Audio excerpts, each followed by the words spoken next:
I see who attended my workshop the past 2 days. I see quite a showing here. Thank you for day 3 of hanging out with me. That's awesome, and that's a great sign, I guess. You didn't abandon ship. So we're going to talk about cloud native. So the title of this talk, with this extremely bright light, is "The Future of AppSec is Cloud Native."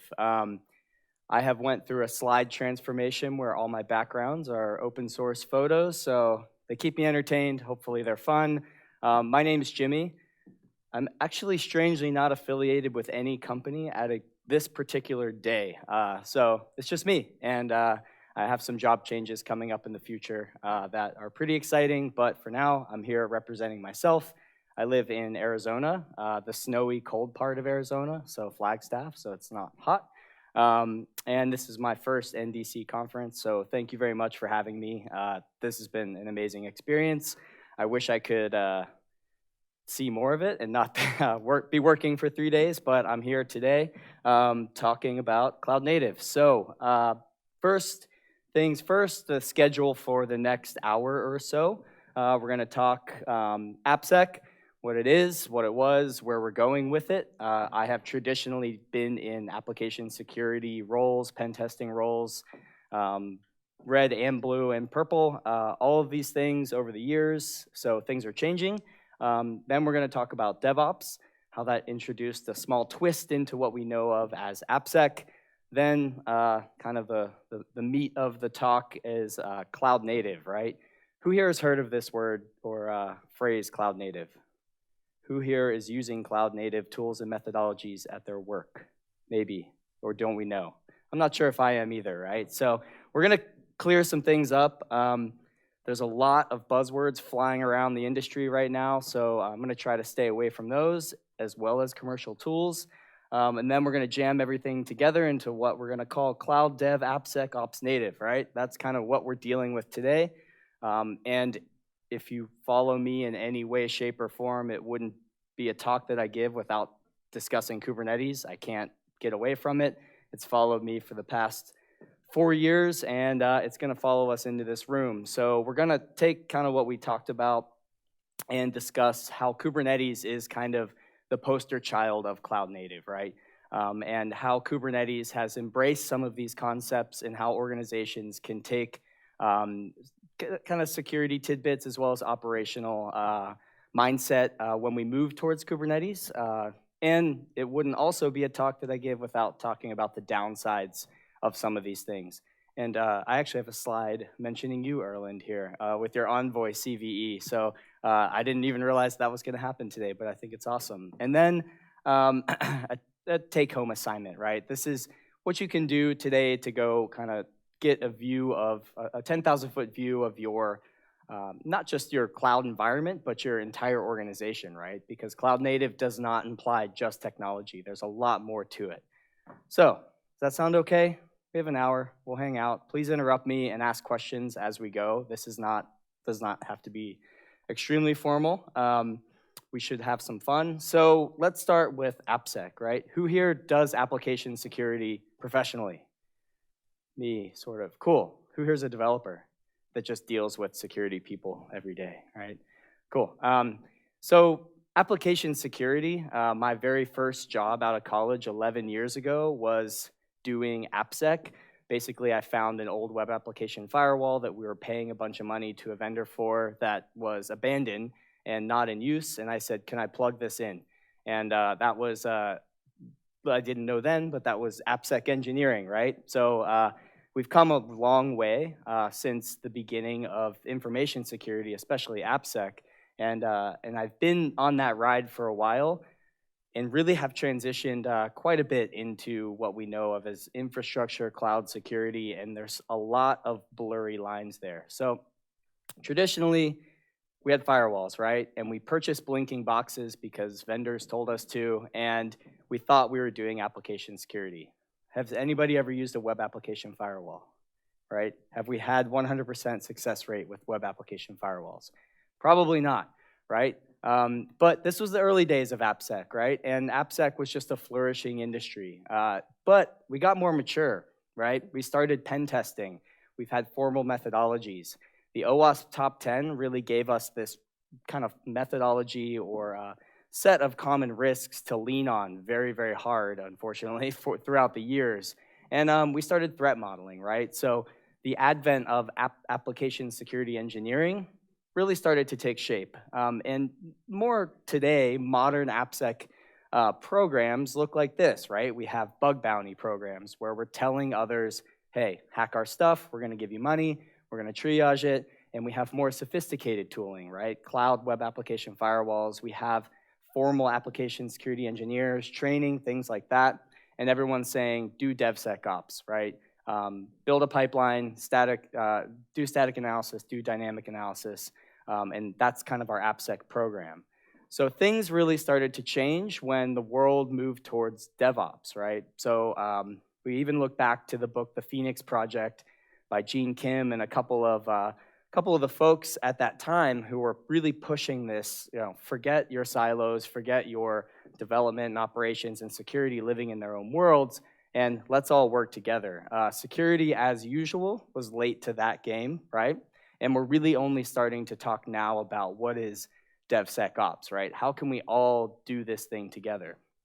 So I was in AppSec at the time, right? I was the one doing static analysis, breaking builds, sending PDFs to developers. I'm guilty of these very horrible things that we talk about now, but we had to make a decision at this point, right? If we're going to embrace kind of this DevOps movement, tear down the silos and all the walls that we've built as far as the team of just saying no, and move into what we know of as DevOps or DevSecOps. So did we embrace it or not? Maybe. So this slide's not that important. I think it's because I'm gonna throw you a definition that I have, but I think it's funny. If we have the data, let's look at the data. If all we have are opinions, let's go with mine. So you're here listening to me today, so we'll just go with that, right? So my definition of DevSecOps that has kind of worked over the past 3 years is the process of incorporating and enforcing meaningful security controls without slowing down deployment velocity. And we're gonna kind of leave it at that for DevSecOps at least, right? And really at the end of the day, this means we're all responsible for security. So this isn't a talk about the security team versus the dev team and some of the friction that could occur there. This is really just about if you don't jump on some of these bandwagons and new technologies and methodologies, as a security person, you will literally be left in the dust, sitting in your job for the next 5 years that you hate. And that's just, the role is changing, right? And that's kind of the future of AppSec is cloud native, at least in my mind.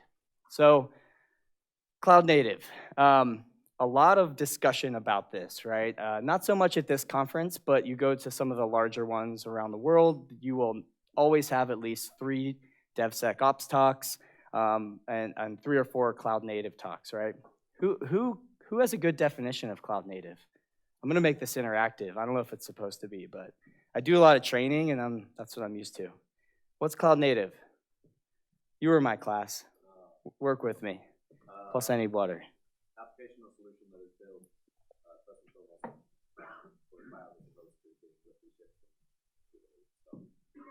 Love it. So as opposed to lift and shift, right? Oftentimes organizations will call themselves cloud native by just taking their monolithic Java application, shoving it on an EC2 instance behind an Nginx proxy and calling it a day, right?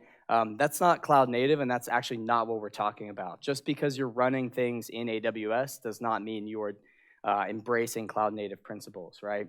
So software teams really have to focus on speed, agility, security, and stability. And there's no choice in that, right? If you want to call yourself a full stack developer, all of these things matter, and security is part of that.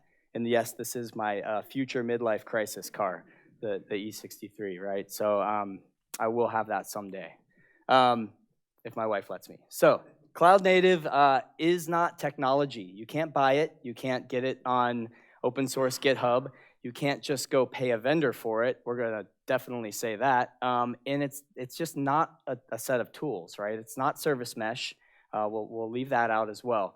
It is a set of design patterns and assisted by tooling, right? It's not just the thing you have turned on in AWS. And these patterns are actually really, really powerful, right? Because the whole point is to move faster, and the whole point is to move faster with confidence and being able to roll back and being able to do all these things that help us get to market faster, right? So we're really looking at cloud native to solve that, and you should only do this if you need to solve these problems, right? So let's talk about some of the core principles, at least as defined by the CNCF. And the CNCF is the Cloud Native Computing Foundation. We're going to reference that a few times. So number one, observability, application portability, loosely coupled services, policy-driven infrastructure, automated pipelines. So I do have, I won't call them demos. I do have some things I want to flip around and share. So fair warning, we're going to leave PowerPoint land for a few minutes as we go throughout the talk, but we'll see. So observability, really important. And it is kind of taken over the discussion if you talk about SREs, right? Site reliability engineering. Those folks love to talk about observability. And really, this is fancy monitoring, fancy metrics, right? Gaining deeper insight into a system.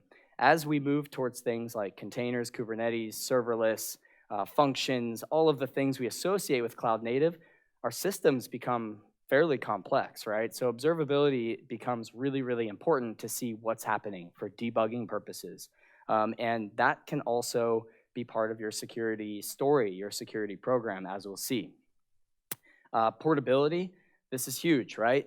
Cloud native implies that we don't rely on just one public cloud provider, but we should be able to take this unit of deployment, whether it's a container or a function, run it locally, run it in AWS, GCP, Raspberry Pi. It shouldn't really matter, right? And it should look exactly the same. That sounds easy on paper, but is really, really hard to accomplish. Loosely coupled services, this is what we know of as microservices. And I see people taking pictures of slides. I'll share these. I'm not sure the process to do that, but I'll at least tweet out a link to the slides in a PDF if you so wish. So loosely coupled services, and if you came to my Kubernetes workshop, we talked about this a lot, right? API-driven interfaces, and these things can scale independently, run independently, and their own deployable unit, if you will, right? So this is the advent of microservices, and really plays nice with cloud native methodologies. And policy-driven infrastructure, right? So this is infrastructure as code, or what some people call infrastructure as software. There's the whole movement away from calling it infrastructure as code. But really, we're describing our infrastructure and its components using code, right? And that's really, really important. And if you're doing cloud native, this is at ground zero. This is the first thing you have to accomplish, right? So I put together a little tiny example of this that I mean, I just built this on the plane ride over because I wanted to play with Terraform, but it's pretty simple, right? I called it Tough Cluster, but this is an example of infrastructure as code and how security and even compliance can really kind of incorporate with this kind of methodology, right? So here we have Terraform configuration files. So Terraform is a really, really popular infrastructure as code framework, and we're writing TF files to basically go build a Kubernetes cluster inside of GCP. And this defines everything we need to create a cluster that is semi-sane with security defaults. The beauty of this is that the security team has access to this Git repository, right? I can go audit this. I can go tell our PCI auditor or assess these or run linting tools or do all the things I need to do from a security perspective, but it's now code, right? And there's nothing that special here, right? This is a private cluster. We're using database encryption using Google's KMS, so we're checking a bunch of boxes there with, 3-4 lines of code. Istio is enabled, right? We have a service mesh, and we have MTLS between our workloads inside of our cluster with 6 lines of code. And we're working with our KMS keyring and then some IAM policies, right? So all of this looks like 72 lines of code plus a few extras to build the network itself, the private VPC. But under 200 lines of code, we have an auditable Kubernetes cluster that can be built and rebuilt n number of times, inspected by the security organization, inspected by the compliance organization, peer-reviewed, put through its own CI/CD process. And this was like, whatever time it was on the airplane flying over here across the Atlantic, right? This isn't really that difficult, but this is the future, and this is where we need to be heading, and security teams need to understand how to read this, right? At least in my opinion. So, and you'll have the slides, but you can obviously bookmark or star that if you wish. Automated pipelines, right? Another really key component to cloud-native principles and cloud-native methodologies is automating everything you possibly can. If you've done it more than once, you should consider writing a script and or automation to make sure that it can be done by a computer or a robot, right? And not humans. So this is happening from the moment somebody types code in their laptop, in their IDE, by using git pre-commit hooks, all the way to production, right? All of the automation needs to take place every step of the way. And this is something I've been thinking about a lot lately after I read this article. It's pull-based CD pipelines for security.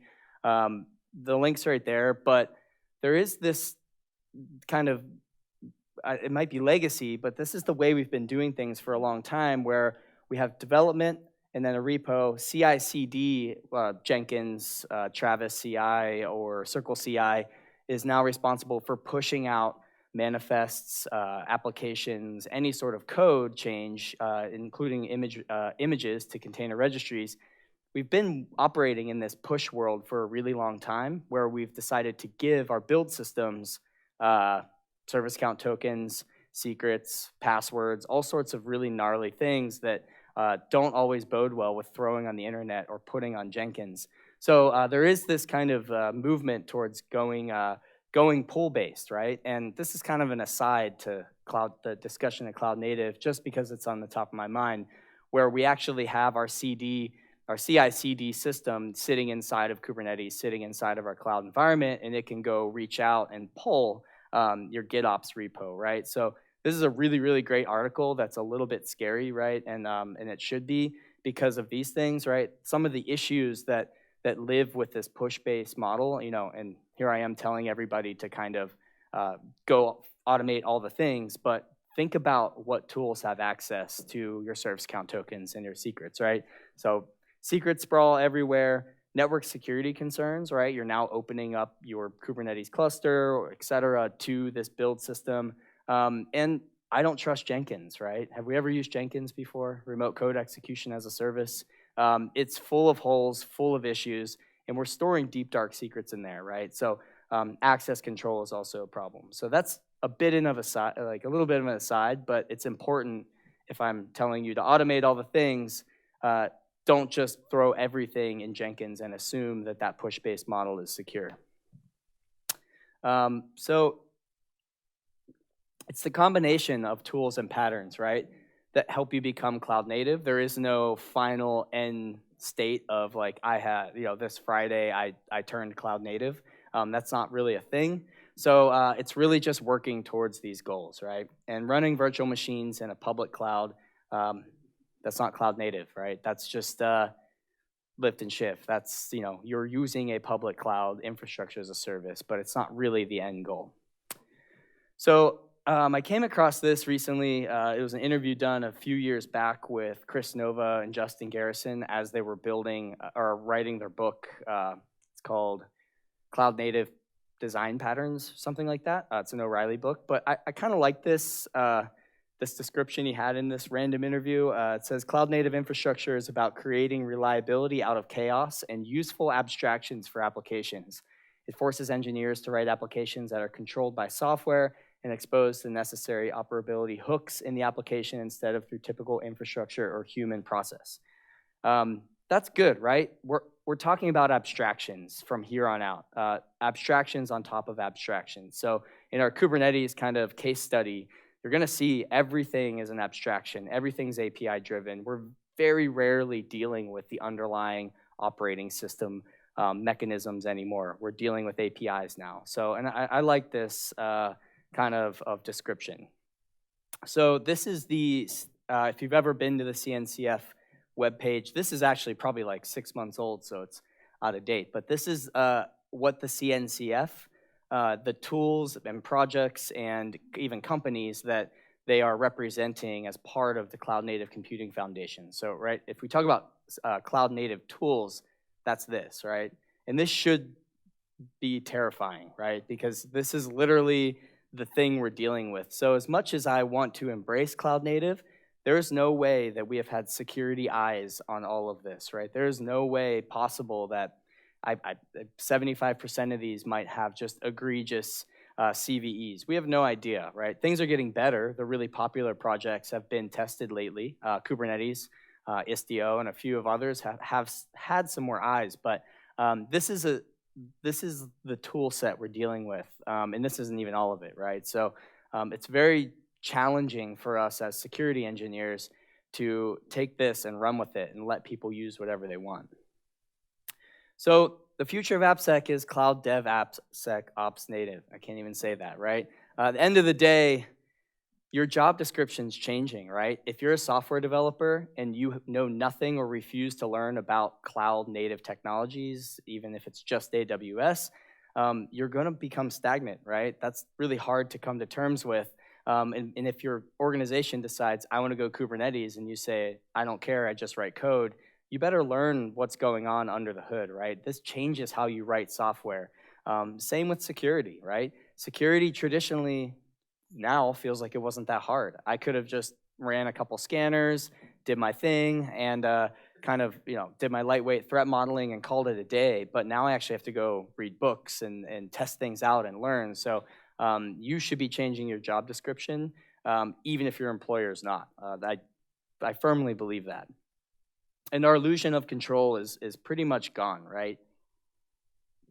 So traditionally, on-prem infrastructure, VPN inside of the infrastructure, now you're in, right? It's this gooey, horrible mess that you can traverse, and there's no authentication and no logging, but we have a VPN, right? So we're safe. That's not how we work in the cloud native security space, right? We have third-party components, public APIs. These tools are living all over the place, multi-region, multi-cloud. There is everything zero trust these days. So if you think that just because you got into your VPN that you're safe, that is changing very, very rapidly, right?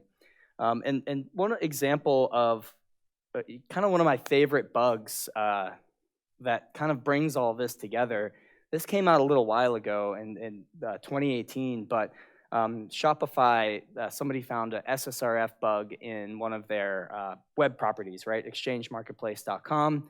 It's a $25,000 bug. It's not terrible for a simple SSRF flaw, but it just shows that AppSec is not as simple as just finding cross-site scripting, patching it, finding SQL injection, fixing it right there, right? This is a kind of a mashup of what's going on the back end, right? So who knows what SSRF is? Have we heard of this term? If you took my class, what's SSRF? You shook your head like this, yeah.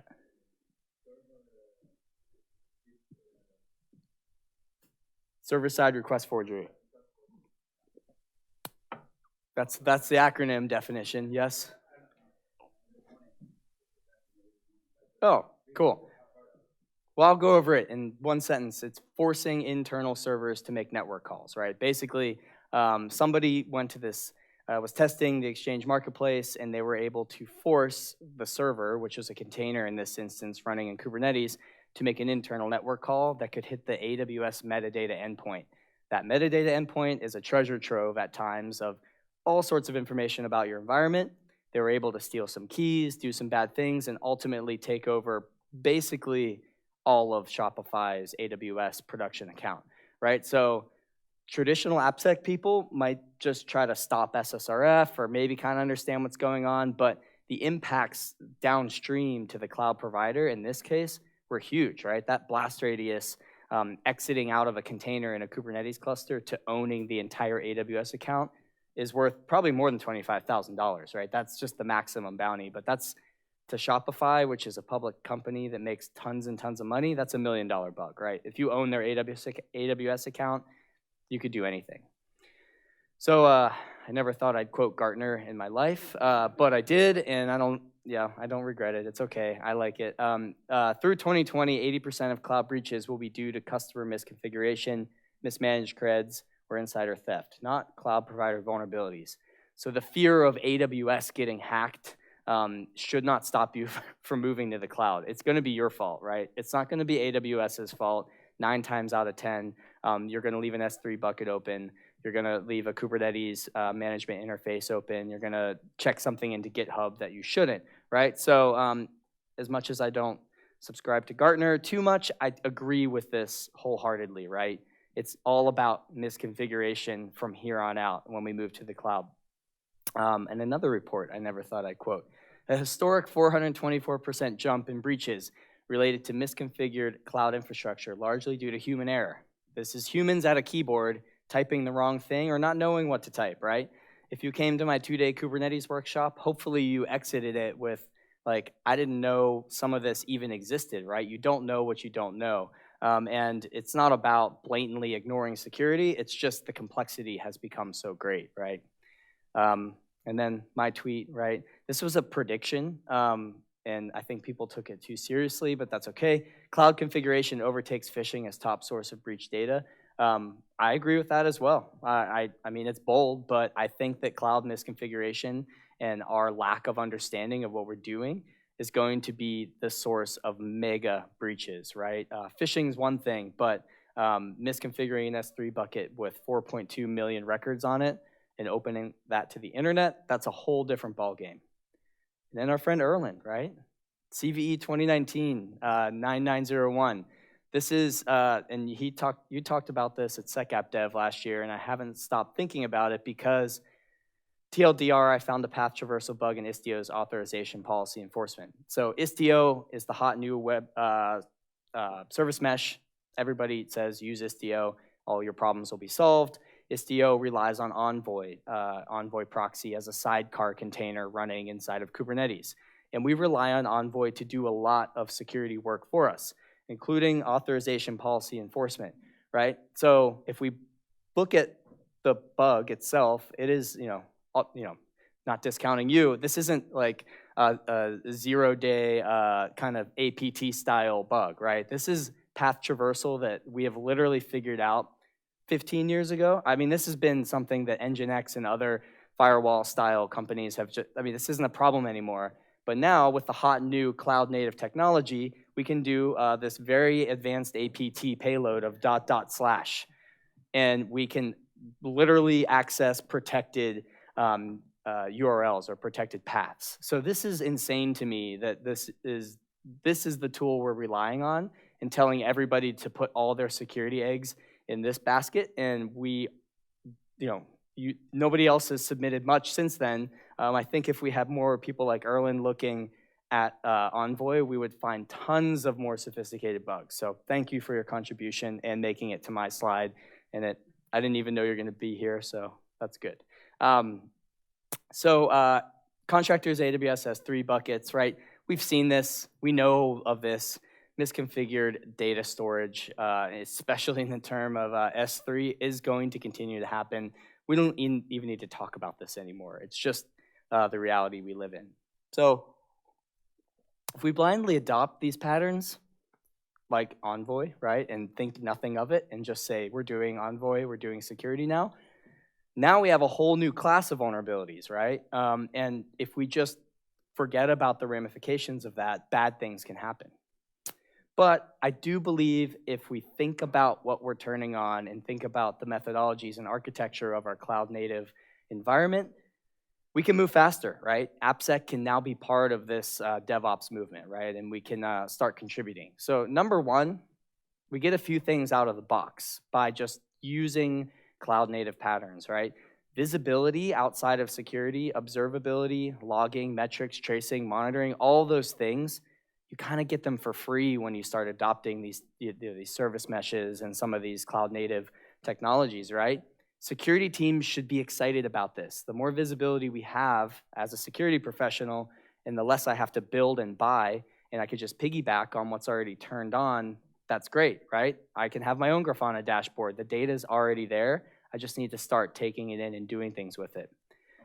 Service discovery, right? This has been a long time problem, especially in on-prem environments, right? Where I don't even know what I have running, right? I just create virtual machines and servers and all these things, and I don't know how they talk to each other. I just kind of YOLO my way through my whole infrastructure.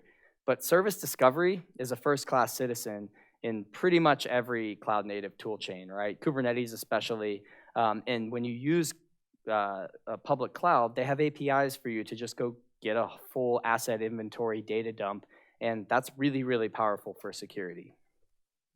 Authentication and authorization, right? Things like the Spiffy runtime environment, things like MTLS built into Envoy and Istio, those are almost checkbox kind of turn on and set it and forget it sort of protections that these were really hard problems back in the day, right? It's like, how do we do MTLS? We have to bake it into every application. We are writing things in 4 different languages and frameworks.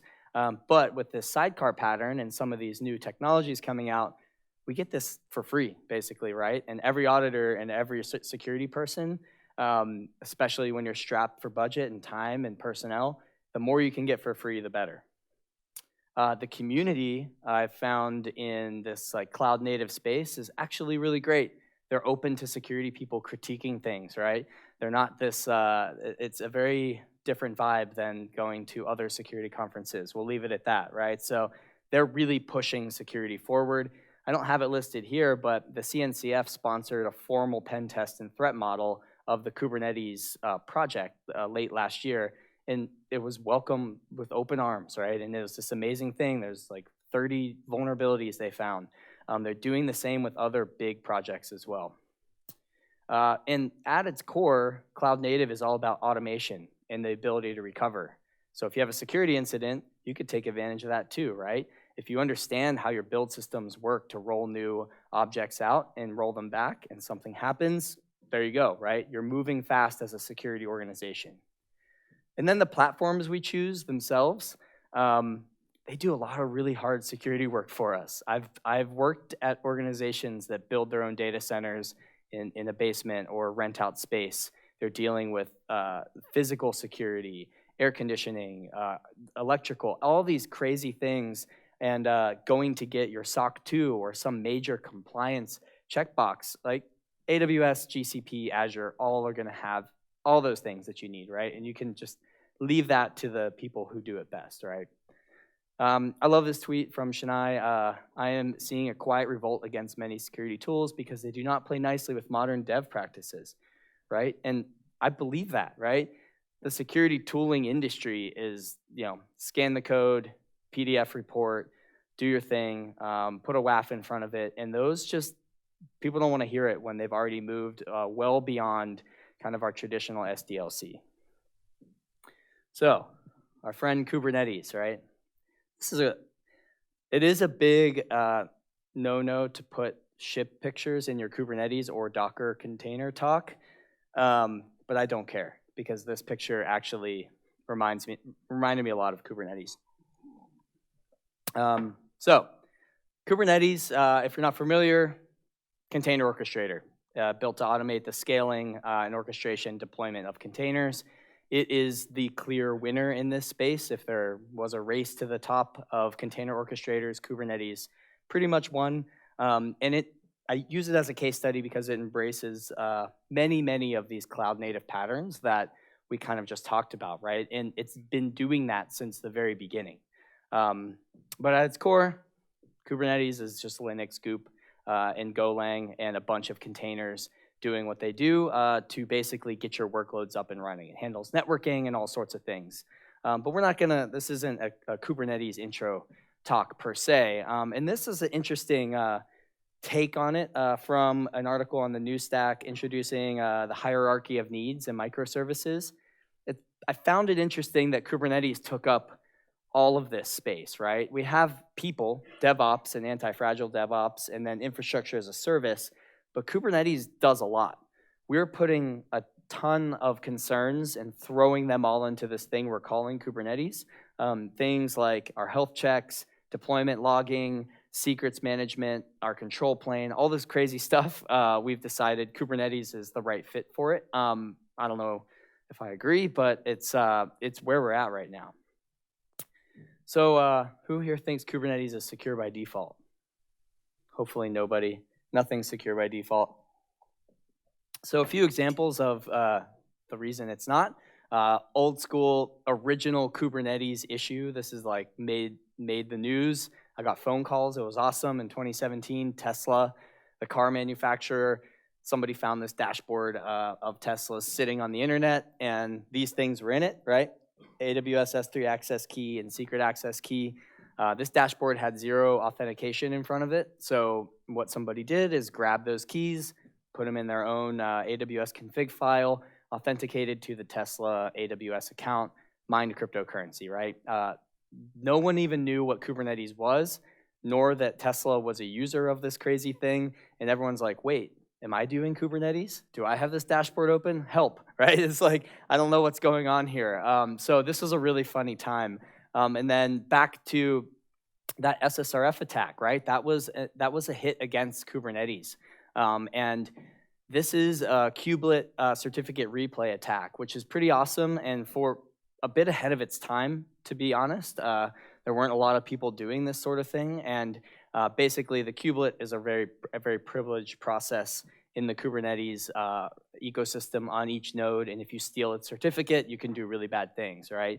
So this is kind of like mind-boggling for a lot of people because Kubernetes was new, and then this cute thing called the kubelet apparently wasn't secure, right? So this really led to a lot of conversations as well. And if you took my workshop, we walked through this, but really good and solid incident sort of write-up on how a cryptocurrency miner made its way to an internal Kubernetes cluster. You can go read that in your own time. So the scene is growing in Kubernetes, right? We had this really quiet couple years where like everyone's like, is this gonna take off? I don't know, people are just using this thing. Attackers haven't really done anything with it. That's changing, right? CVEs are popping up all the time, and people are talking about Kubernetes quite a bit. So I'm gonna skip this for now. You'll have the slides, but this is from a free ebook called Operating Kubernetes Clusters and Applications Safely, but some of the problems that may exist inside of a Kubernetes cluster, a little bit of a threat model. So let's talk about defense mechanisms, right? So I primarily care about defense. Stunt hacks are cool. Getting paid bug bounties is fun.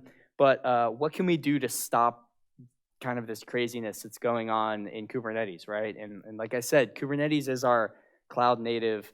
It is the poster child of the CNCF. There's KubeCon, which is overtaking Cloud Native Con. It is what everybody refers to as cloud native. So just a brief talk about the defenses that Kubernetes offers, and then I want to show you one resource that a few of us built a few months ago. So number one, RBAC. Everything in the cloud native space needs to be really honed in as it comes to access control, right? Now we're opening everything up to everybody. Service account tokens have become this thing, how we get to our clusters, how we get to our resources in AWS. In Kubernetes, we use RBAC, right? Role-based access control. And we have users, resources, and operations, and all RBAC is tying these things together in a least privileged fashion, right? Picking me, Jimmy at jimmy.com, I'm only allowed to get and list pods, right? That would be a very limited RBAC role, but it would work, right? So we use YAML to do that, and this is just an example of creating those particular roles. These are hard to audit, right? So as you build out a Kubernetes environment and somebody says, cool, like I'm a security person, I want to do a formal audit of your entire RBAC policy. It's not that straightforward, and oftentimes, quick tip, just most people put *** for everything here. If you look for that and you see that, especially at a cluster role level, that's not good, right? You don't want everybody having access to every single component.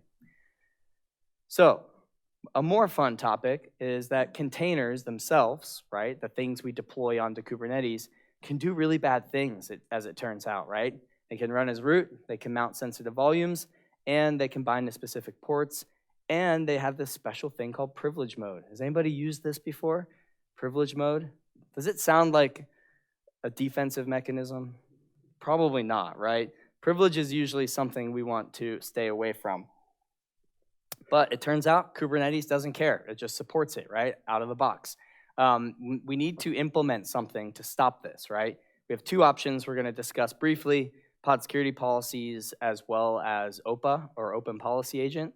So PSP is the built-in form of admission control that Kubernetes has and gives us as security people some assurance that bad things don't end up landing on the cluster.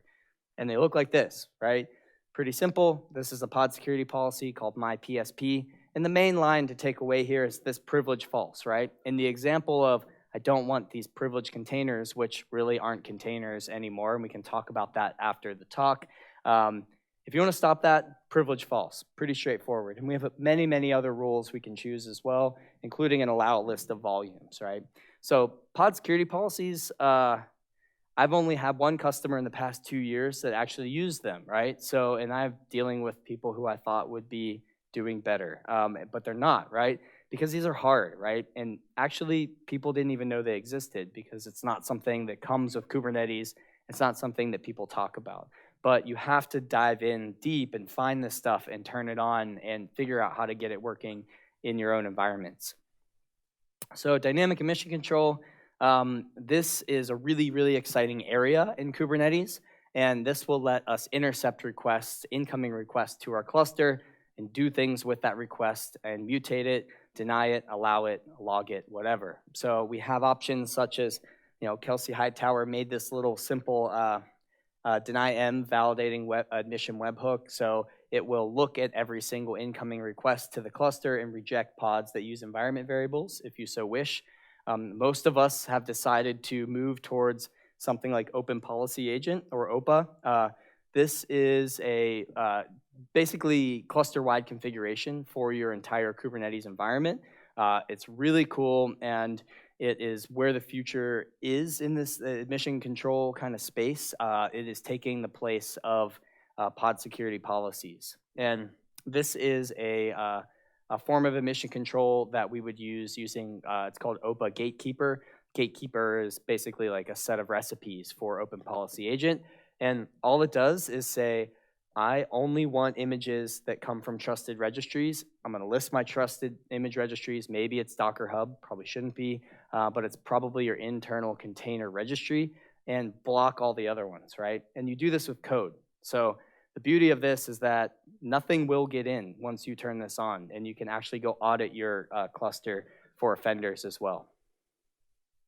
And then we're starting to see the advent of additional sandboxing techniques, right? gvisor and kata containers. These are shims that sit in the middle of your container and the host kernel and act as a proxy to those Linux system calls, those kernel calls, and will limit what your application can actually do. If you're running your own PaaS, if you're a company like Heroku, or if you're running these highly untrusted workloads, these are really, really important to look at and understand.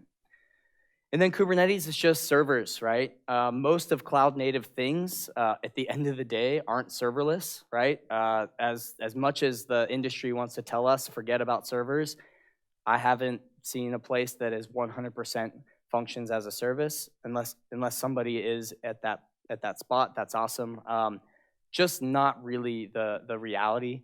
It's a mix, right? So harden your operating systems, harden your configurations, use benchmarks, etc., right? Containers can do bad things, so it's always worth mentioning Falco. Falco is a container runtime monitoring tool that plays nice not only in Kubernetes, but any container-based environment. And it will look for things like privilege pods, what time is it?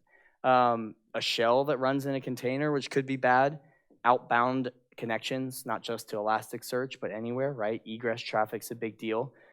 Disallowed images, maybe a node port was created on the fly, and sensitive volume mounts. So keep in mind that Falco does take a bit of configuration, but once it's in place, you kind of have this really, really strong set of out-of-the-box rules you can use. So Kubernetes can be secure, but it's really not the default, right? And I do want to share one small project that we released at KubeCon last year, and it's at securekubernetes.com. And this is, and if you took the workshop the past 2 days you did this hands-on, but this is a guided tour to 2 different scenarios. There's like kind of a beginner and advanced attacks and defenses, and it walks you through step by step on how to attack a Kubernetes cluster, what could happen if you leave a node port open to the world, how to break out of a container in 2 different ways using sensitive file system mounts as well as some host PID escalation, and it's all copy paste. So if you've never even used Kubernetes, we've set it up where you run one script, it brings up everything exactly how it should be inside of GCP. You get your single node Kubernetes cluster, and it's great for training, but it also takes away some of the ambiguity of what these attacks look like, right? Especially container breakout.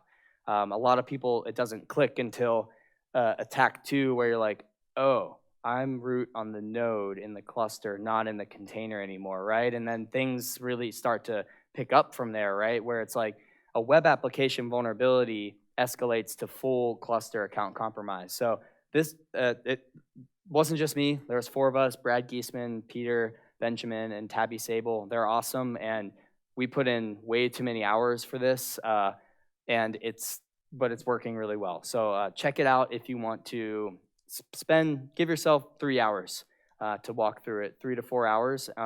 Do it with a group at your office, and I think it's pretty worthwhile. But I'm also biased. So in summary, we got to get away from just scanning our application source code with static analysis tools and then running burp suite against it, right? That's not really what AppSec entails. We have to go beyond that to the other systems that our applications are using, to all the cloud bits, to everything, to the multi-cloud third-party APIs. Our jobs are getting harder, but I think they're more interesting, right? And going forward, in my belief will be that balance of security and deployment efficiency is tough, right? It's been tough, and now it's only getting harder where our dev teams are moving really fast, right? They've embraced this stuff well before security teams, and if you decide to be the Department of No and put all of these firewalls up and gates up, you're gonna be in for a bad time. I've seen that happen. There is no scanner or firewall. There's no product you can buy. That should go without saying, but if somebody's selling you cloud-native security, don't buy it, right? This is way more than just scanning your way out of things. So it takes a lot of work. So let's apply it. We'll just take a few minutes here. I put these together to demonstrate this is not exactly what everybody's like on-prem solution looks like, but this is kind of what I dealt with a long time ago, right? So we have our application, SaaS app, whatever, firewall, we have some sort of proxy, app server, database, 3-tier architecture, right? I feel like we had a fairly strong grasp of this, right?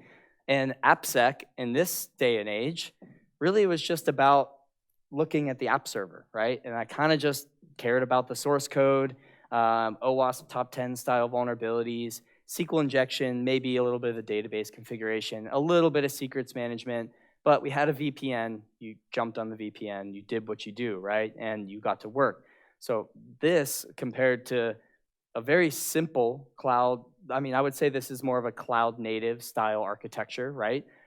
We've decided we want to open up an API for our customers, and we have a hybrid app that's mobile as well as on the browser. And now, instead of running things in this on-prem soft and kind of gooey interior, we have tons of third-party things, right? We're doing GitOps in GitHub, and third-party APIs are talking to our cloud environment.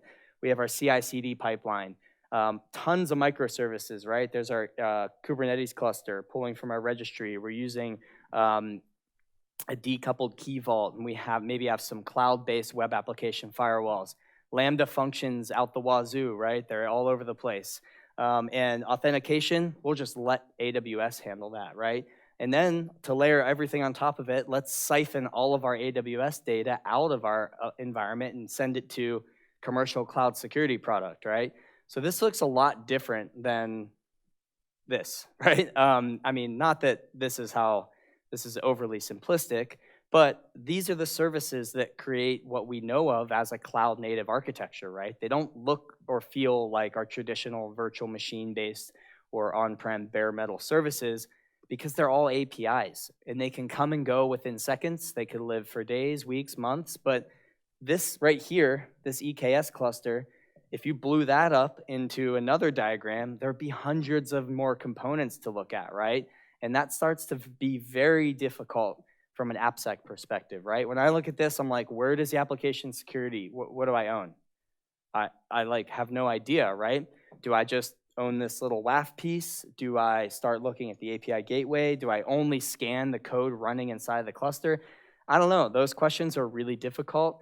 And I think my encouragement to you would be learn a little bit about all of this, right? And just what's going on, because even as a regular software developer that has nothing to do with security, you're gonna run into these words and terms and patterns pretty quickly. So we wanna make friends, right? That's really important, and we don't wanna be this barrier. That should go without saying. We should all be friends. We're working towards the same things. And being aware of blind spots.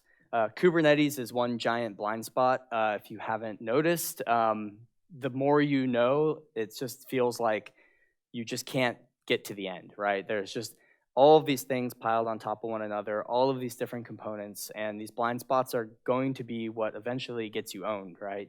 So just know you have them and know you're working towards them. And we're all beginners, we're all learning, definitely myself included. I've learned that over the past 2 to 3 years. There's a lot to learn in this space. Adapt and evolve, right? Change your job role and practice if you can. So this is a little utility I wrote probably like a year ago called KubeGoat. It spins up an intentionally vulnerable Kubernetes cluster in, well, any cloud, but mostly GCP. And Rhino Security Labs put out a really interesting CloudGoat AWS environment that you can use, and the OWASP serverless goat, if serverless is your thing, is actually pretty cool. It gives you a couple Lambda functions and lets you test them and play around with what a misconfigured Lambda function would be inside of Kubernetes, or inside of AWS, sorry. So that's it. We have like 5 minutes for Q&A. You can email me there or find me anywhere. Come talk to me after. Any questions? Almost hit my time. Yeah. You kind of left the numeric configuration the heart of security. Uh-huh. Are there any template configurations outside of Microsoft or Kubernetes that exist, or should each company find their own template? So the question was, are there any good templates to start with to kind of know you're at least have a foundation that isn't completely flawed? All the cloud providers, right, have their own things, CloudFormation templates, etc. The one place I would send you would be Gruntwork, gruntwork.io. They have free they claim, battle hardened, battle tested Terraform templates, CloudFormation things, all sorts of stuff that's really, really good, templatized, easy to use, great start. And they have a subscription you can buy too that's pretty reasonably priced, and if you want to keep with their updates and things like that. So Gruntwork is outside of the cloud provider is probably the best place to go. Any other questions?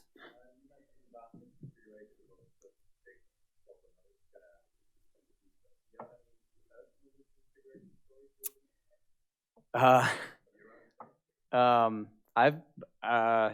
career has been just a series of mistakes, except for coming here. No, I think they're hard to say they're mistakes because you find them after and you're like, well, our system's complex, I made a mistake, and it's rarely one person. But yeah, I was in charge of AppSec at a company, and we got, bit by a pretty large SSRF bug similar to what we've seen, and I was the AppSec person that probably spent way too much time building out the automation and all the plumbing that I didn't actually find the things I needed to find, which has kind of made me turn into not a pessimist, but somebody who, yeah, I've changed the way I view things. So I don't know if that's a mistake, but you know, it was a learning opportunity, we'll call it. So, but in infrastructure, I did make one mistake. I turned on a security product at a large consumer-based mobile app company, and it was a security tool, and I didn't vet it enough, and I took down a third of all of our production traffic for half a day. Literally lost like $1 million probably. I have no idea. It wasn't good. That was a true mistake. But I've learned since then to just be a consultant. No, just kidding. Any other questions? Cool. All right, well, thank you so much for coming. Hopefully it's useful.